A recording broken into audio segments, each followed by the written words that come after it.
الف شكر يا اخويا زيزو على الواجب الجامد قوي دون. كنت مستنيه منك بصراحه، لان ضربه جزاء مشكوك في صحتها من الامين عمر.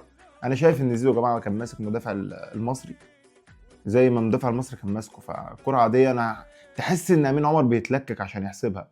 سبحان الله، ربك ما ارادش ان الكره دي تدخل. وبعدين احنا مش متفقين اهلي؟ تلعب انت الاول وبعدين اشوفك متعادل خسران، اخسر لك اتعادل لك. دي غلطتك انت. محدش قال لك انا العب الاول وانت تلعب بعدي. انت شايف بيضيع نقط سهله الاهلي. ده اسهل ماتش الاهلي لعبه السنه دي. الاهلي راح بفرص ما تضيعش. كور، ما يعني ادي اللعيبه اللي بمليارات بتضيع كور عبيطه. واقع في عرض ضربه جزاء في الدقيقه 94، يسكت امين عمر؟ لا، احنا نلعب للدقيقه العشرة.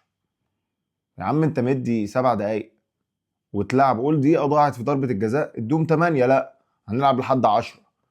خلاص مفيش امل، مفيش رجا. هو الفرقه الوحيده اللي بتلعب 100 وحاجه دقيقه هو الاهلي. كل مباراه لازم تحصل. يعني لو الاهلي كسبان هتلاقيه بيديله دقيقتين، 3 دقايق بالكتير قوي.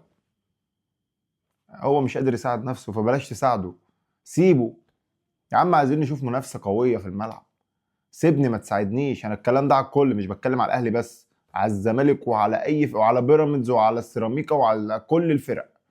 اديني حقي بس. تدوش اكتر من حقه، ما يستحقش اكتر من حقه. عايزين العدل في الكوره على كل الفرق. ان لو في عدل، لا الزمالك السنه دي ضاع منه ابناط كتيره بسبب التحكيم.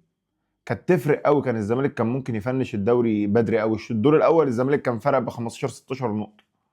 في مباريات احنا كان في رعونه كبيره فيها، بس يعني اهو في ماتشات تانية ضاعت منا بسبب التحكيم. التحكيم لو ظبط الدنيا هتظبط. سلام.